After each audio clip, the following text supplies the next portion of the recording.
On today's Minute of the Apes, not only can horses swim, we learn in this minute they can duplicate themselves.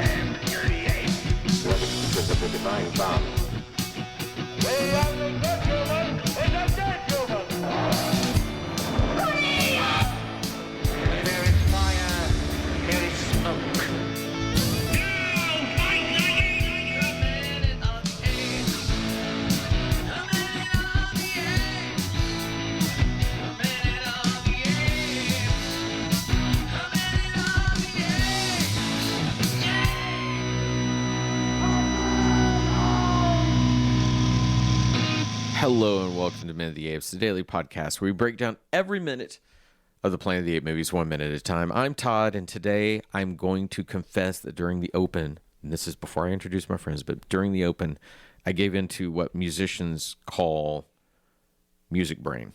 When we're on stage and we play things, you're often not thinking about the song at all. Your brain is just, and that's when you're the best you are. You're not thinking what you're doing. I almost forgot to push buttons at the top because I went into listening to the music and I was like, just in that very zen moment that I might get on. So, okay, back in the moment. That's Richard. That's Sean. How are we this morning, boys? Doing good. Doing great, yeah. Yeah, doing great. I don't have to smell the fart, so I'm fine. And Sean referencing that my sweet little dog, Lucy, decided to go toot in this room, and we're in my little Star Wars Batman room, and it's not a small room, but it's small enough that one fart in here probably waylays everybody. And sweet little doggy. I'll try not to test that, or nobody else trying to test that later on today. Yeah, no doubt. So I didn't tell you, we went to Shelley loves to go to home and garden shows. We went yesterday, and they had the SPCA, and we came this close to getting a dog. Aw. She was in tears because we both missed Jake still, and it was just like. But the thing was, is we agreed after Jake, no more huge dogs. Yeah. And it was a lab Rottweiler mix. I was like, we have no shot but having a horse in the house. No. That's a sweet puppy, but no, not doing that. All right, so here we are. It is Tuesday. We are on to minute 72. Anybody else got housekeeping things before we move on? No. Okay. Sean, tell us what's happening. Minute 72. We start minute 72 with Davidson steering and ends with trash in the desert. All right, here it comes. Minute 72. Trash in the desert. Planet of the Apes.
As minute 72, we have an overarms worth of apes and humans, 2 displaced pods worth of humans and apes, wild humans and Ape City, minus 2 gorillas and humans on the loose and monkeys on the march. So we begin this wrapping up our previous exchange with the 2 shots before we cut over to Estella with the hairless gentleman offering her a bit of fruit, and she just sort of looks at it like, bitch, don't even think about it. She runs away. Back in our wide shot, which, yeah, Richard just gave the look of, what? Well, we'll get to that. So, runs away, don't know where she goes. We never pay that off until we go to what can best be described as John Ford directs Planet of the Apes, because we are in a very Monument Valley kind of desert landscape, them riding across, tons of dust in the wind. It is nothing but, in fact, let's see, it's... 2.5 shots of riding to the lens and away from it before they go, and we see some. Sean called it trash. Let's be honest. That is some kind of either debris, some sort of structure. We won't say what it is because we don't have that information, but it is a structure. You can make assumptions. Yes.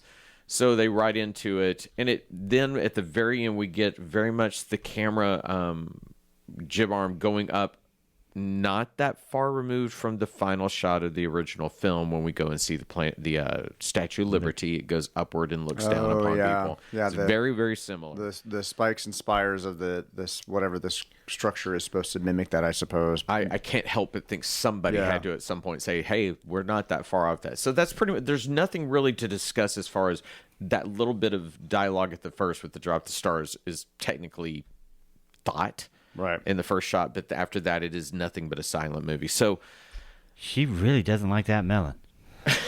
okay, so there's nothing more to talk about that you drop from the stars. Okay, I finished Wednesday, and I think Tim Burton still has a lot to give as a director. I thought a lot of that was cute and very smart and well done. Nothing in there came across like this, where it's like, did he even talk to his actors and say... Yeah, I mean, I just don't understand why she's running off. I mean, why she doesn't want the melon. Okay, so let's start with the running off thing. But here's where it becomes problematic, because we actually get it defined how far apart they are at 11 seconds when she runs away. And keeps running and keeps running and keeps running. Mark Wahlberg's probably, what, 6 foot tall, something like that? Yeah. What? No. He's like 5'8". Hang on, let's see. Look it up. I think they'll probably say 5'9". I bet 5'10". I'm going to, because he's such a macho dude. 5'8". Wow. 5'8", yeah. Look at Richard. Richard for the win. But, okay, 5'8". You lay him out. What's that take about? They're like, 3.5 times to his height. Like 20 feet away. 15 to 20 feet. There is no way that she's hearing the fine details of that conversation. No way. And even if she... And why is she running off? Yeah, why is she running off? Even if she didn't hear the conversation and she's just looking at them, they're not stripping down and making out and shit. Yeah, I mean, there's nothing that they're doing that should be upsetting her. They've done nothing to establish the relationship. Ari and Davidson are just talking at this particular point. She can't hear what they're saying, even if they are saying you just dropped out of the stars. There's nothing... You'd protect me as maybe the only thing I would read into that as being something that's flirtatious. She's just watching them and just like, oh, I'm getting so jealous, I'm gonna run off. Well, I did whenever, right as she exits the scene, I just wanted to hear a little fart noise. Yeah, that. But okay, so you know what they're trying to do is they're trying to evoke Nova and Taylor. Yeah, but that is earned by them in that cage together for a long amount of time. Yeah, he acts more like the apes do, and so she looks at him almost in wonder, and she's a simpleton. Well, I was going to say that's the issue. We know that Dana can talk. These people all have might be agency, very very different if they were a little more primitive of humans. I could see where the emotions or the feelings might be a little more primal, so attached, a little more so quickly, exactly. Yeah. Or we had seen them have that kind of relationship when they were in the cage being brought into town. Like, it's just something when they were in the house together, just something that gave us that sense of relationship. Otherwise, it's just she's storming off for I don't know why. They're trying to force a love triangle. All right, do you want me to tell you how bad it was supposed to be? Oh, yes, the melons? All right, let's go. All right, so you mentioned the slurping stuff and so on. Dana is watching Leo and Ari. Mm-hmm. As she sits with the other humans grabbing food, shoving it in their mouths as quickly as they can, Dana watches Ari break her food into small pieces. It seems refined and elegant. Dana looks down at her hand, drops her food, breaks off a small bit, and mimics Ari eating delicately.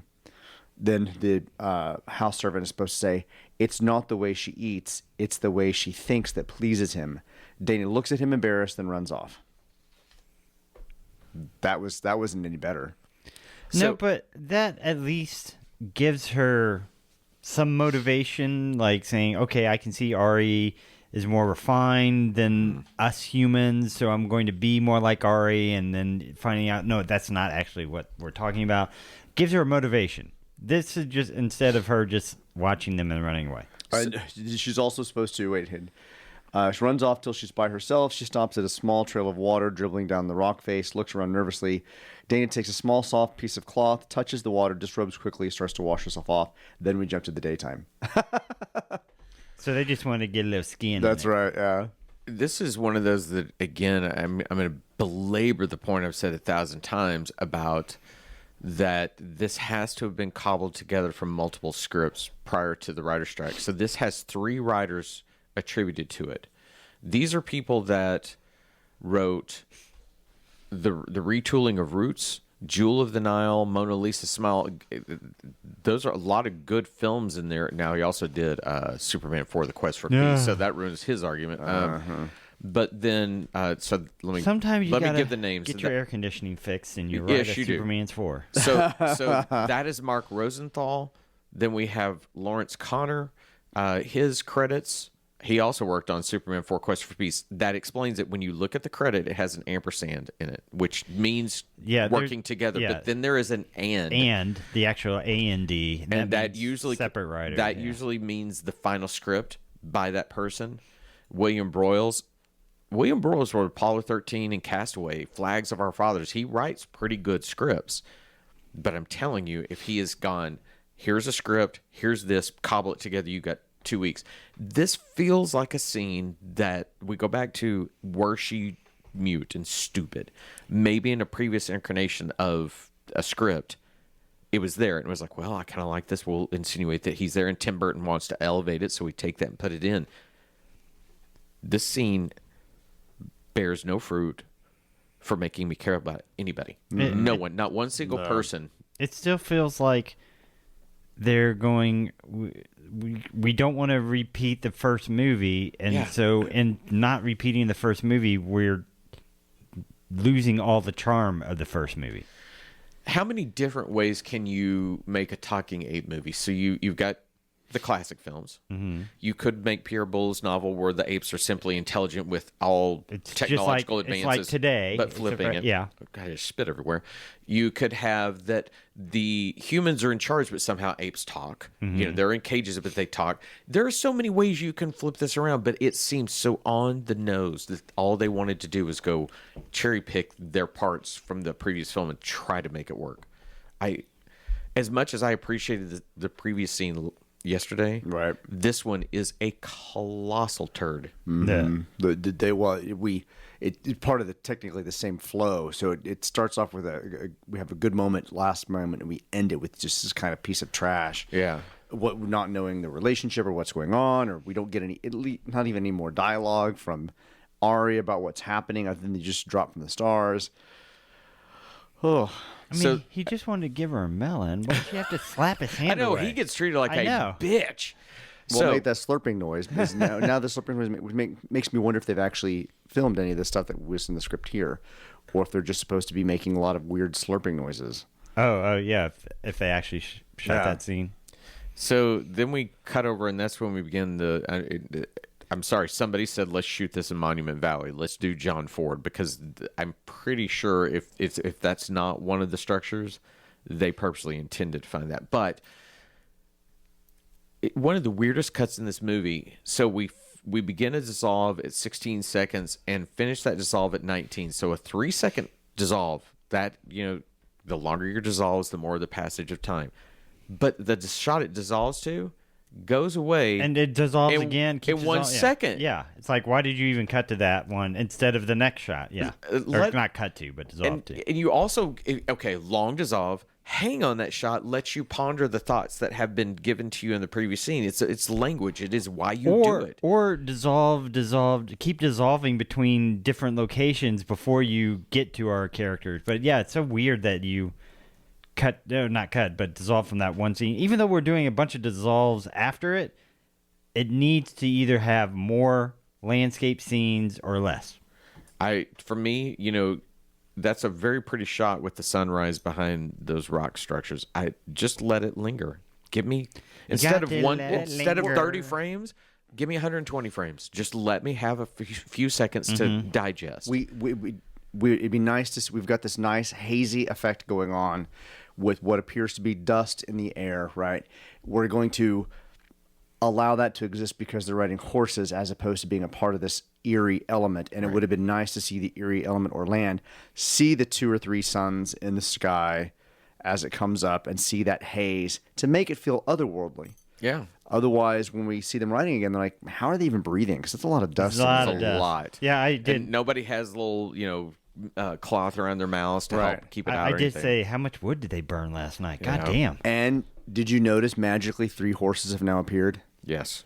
So when they crossed the river, spare horses? when we crossed the river, Leo and Ari had both lost their horses and had to be carried.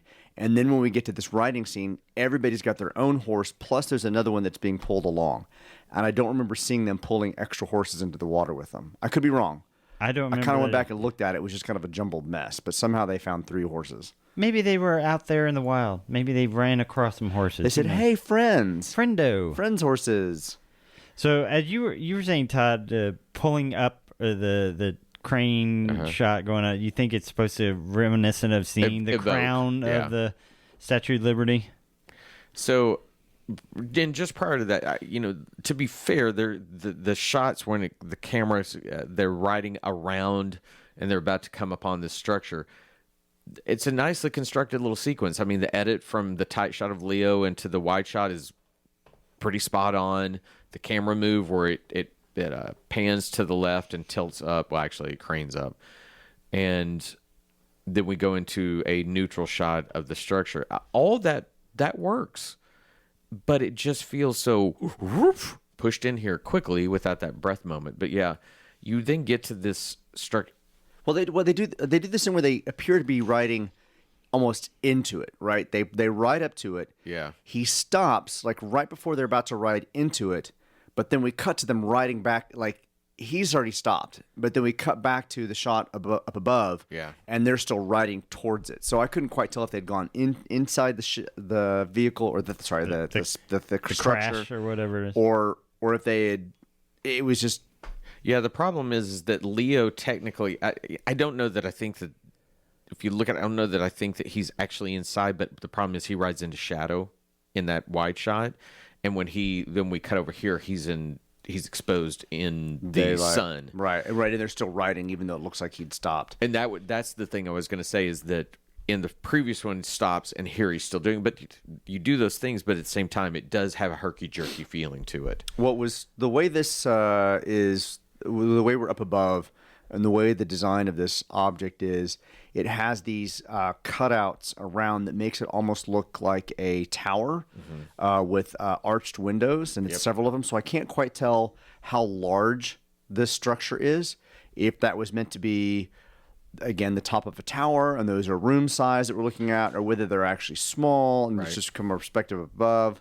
So I can't really tell if this was a building, if this was a structure that people could go inside. Like, I can't quite tell. Come on, we know what it is. But those are the things that, if you're watching this straight through, that's exactly, it's like, oh, is that a building? What is that? You're hoping to create that mystery. Right. But for me, if we go back to, again, that they don't have that moment with a wide shot that lingers to let me clear my mind of the previous scene, why don't we get a hint as they ride that, what is that? They just come upon this. Right. There's no mystery built to this that makes me want to wonder. Marky Mark whip his horse to go faster. You would have come over the hill, paused, take in a moment to establish that the structure is there, and then have one of the characters speculate on what it could potentially be to build even a grander mystery to what you're about to see. Not just, oh, hey. They talk all the time in screenwriting, scenes within a scene. There are mysteries within us. It's not the mystery of the film, but it's the mystery of this moment, and it lets the characters have things before they get back to investigating the story. And there's none of that. And honestly, as fantastic as Burton is at creating these really odd shapes and structures in his other films, this doesn't quite take me aback like I would have liked it to. It doesn't really present itself as something weird and unusual other than the Statue of Liberty potential reference. Like I'm not usually his structures, I'm like, oh, that's crazy. I want to see that. I want to go there. That looks like a wicked theme park. This just looks like a giant something in the middle of the desert. I mean, even beneath, when you're coming across that painting of that burned out city, you're like, wow, what happened there? That's crazy. This just looks like, I don't know, something. Somebody threw a tree topper from Christmas out in the desert. Yeah, it looks like a giant scaffolding train just fell. Yeah. scaffolding crane. It's like they want to evoke so many things that you could say the irradiated city that we see in part 2 and on of the original films, the Statue of Liberty, so many things that it could evoke. But even with the irradiated city, when they're doing the journey and getting there, we see the hint of it on the horizon. We see things that make it, we're going. You don't do the Death Star. You don't suddenly land on the Death Star without approaching it and feeling a menace about it. We saw burnt out vehicles. I mean, could we see some type of structures besides just this gigantic? Oh, that'd structure? be great, like a steel girder or something just Well, laying on the ground. Okay, let's be quite honest. This is Davidson's destination. This is where his little tracker is taking him. He should be anxious. He should be shocked. He should be more excited. He should be showing some sort of emotion that's going, it can't be. This is where it's telling me to go. This is no. It can't be. We're gonna get some of that knowledge in the next minute, right? We're gonna see the next minute, the minute after that, we're gonna have some more explanations in terms of what we're coming across. But for just watching this 1 minute at a time, we haven't built the mystery much for me to care for this 1 minute. It's just not there. Like if you had a GPS, Todd, that's taking you to a destination and you know you're close to that destination because your GPS is showing you, but if the destination physically you see smoke coming from that area, you'd be very concerned. If you saw the destination that you were going to, a house, was a crater, you'd be concerned. But this guy is not concerned that his destination is this wreckage. But they're not telling us this is the destination. There's nothing to tell us that this is the destination. They're just coming across something on their way to still someplace else. Okay, I see what you're saying. Right. They didn't give us anything to let us know that this is where they're supposed to be. Right. They're just coming across something, and their destination could still be 30 minutes away. Right. So I couldn't help but, as we're talking about this, wonder. I knew that this is a long gestating project that just sort of got thrown together. Do you want to guess between the two of you how many directors were on board this project before Burton? And then we're going to have the fun game of see if you can guess who it was. Crap. So how many do you think were on board? And it had a gestation period of quite... so it started in 1988. And when was this film finally released? 90. Well, no, we talked about some of this at the beginning. 2001. We talked about some of this at the beginning. Peter Jackson was originally attached to this. That's one of them. Yeah. There were 6 directors. I was going to say 4, but all right. So Adam Rifkin, Peter Jackson, Oliver Stone. Oh, that's right. Oliver Stone was on Chris this one, Columbus, which, Jesus Christ, that would have been a colossal different movie. Fuck. And James Cameron.